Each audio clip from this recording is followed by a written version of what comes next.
तुमकां सगळ्यांक माये मोगाचो येवकार। The banana leaf by Shilpa ह्या चॅनलान तुमचें स्वागत आसा। आयज आमी करूया मुगा गाठी स्प्राउटेड मूग करी। तर हांगा घेतले हांवें कोंब काडलेले मूग।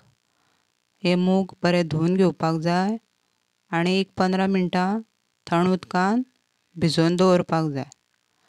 ताज्या उपरांत ही सालां मुगाची आपोआप वयर येता ती सगळीं काडून क्लीन करून घेवपाक जाय।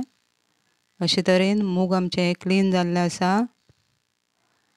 आतां गॅसाचेर तोप दवरून भितर उदक घालून घेवपाक जाय। उदक सळसळ्ळ्या उपरांत मूग, हिरवी मिरची 2 कापलेल्यो, तशेंच चवी पुरतें मीठ घालून थोडेशे मूग उकडून घेवपाक जाय। आतां मसालो तयार करपा खातीर तिखी, एक 5-6 लवंगां, 7-8 मिरयां, 1 चमचो कोथमीर आनी 5-6 सुक्यो पिकलेल्यो मिरसांगो घेवन बऱ्यो परतून घेवपाक जाय। हें वांटण तयार करपा खातीर 1 वळ्याची सोय, हळद, थोडीशी आमटाण हें सगळें उदक घालून पेस्ट करून घेवपाक जाय।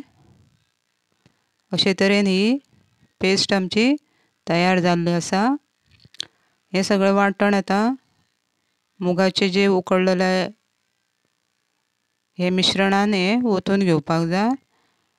जाय तितली आपल्याक पातळ दाट करून ही मुगा गाठी शिजोवन घेवपाक जाय।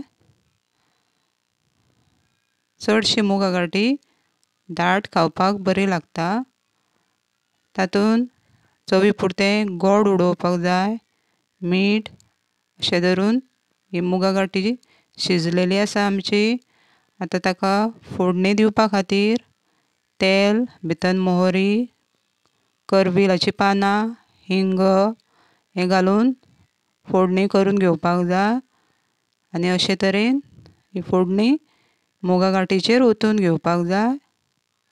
तशेंच झाकण दवरून हेका बरें एक सुगंध येता। आतां तर तशी ही तयार जाली आमची मुगा गाठी। तुमी अशी नक्की ट्राय करून पळयात। तशेंच म्हाजो चॅनल लायक, शेअर, सबस्क्रायब करात। थँक्यू।